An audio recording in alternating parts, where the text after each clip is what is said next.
The Pilecki Institute is very pleased to be bringing out the very first Polish language edition of Carl Friedrich and Zbigniewa Brzeziński's classic work, Totalitarian Dictatorship and Autocracy, in a new translation by Hanny Jankowskiej and with a preface by Arkadiusz Górnisiewicz. First published in 1956, Friedrich and Brzeziński's work was an important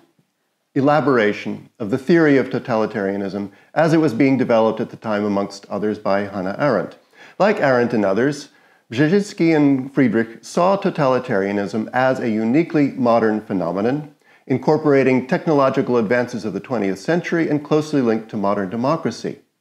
They sought, therefore, an analytical model that could describe the varieties of contemporary autocratic regimes which they saw around them. Friedrich and Brzeziński proposed a pattern of 6 traits shared by totalitarian regimes, which included a central ideology to which all citizens were expected to adhere,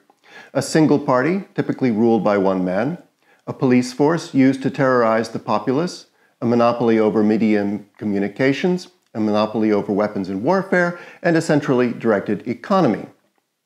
Written in the 1950s, it looked back to dictatorships of the 30s and the 40s, to Mussolini, to Hitler, and to Stalin, and is very much, therefore, a product of a specific time, of the post-war period and the beginning of the Cold War. In fact, it played a very important role in American foreign policy during the Cold War, in pitting Western liberal democracies against the Soviet bloc, against China, and against the looming threat of spreading communism. As such, totalitarian theory of those like Friedrich and Brzeziński and others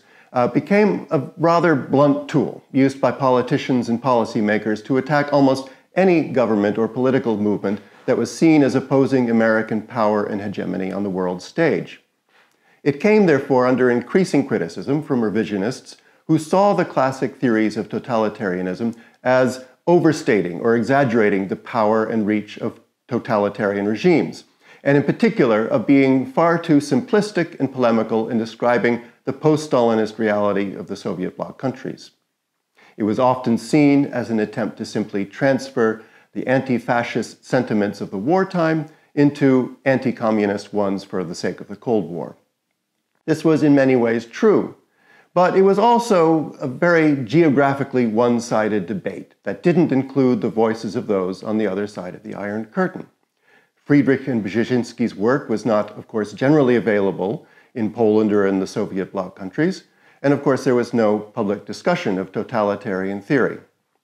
And so the experiences of those who were ostensibly under totalitarian rule were inferred and assigned to them by both the conservative theorists of totalitarianism and by their revisionist critics in the West. By offering this key work, now in Polish translation, we hope to fill this gap and to stimulate discussion here in Poland on how totalitarian theory may provide yet useful insights into how life was lived and experienced in Eastern Europe in the second half of the 20th century. It is a book of great historical significance.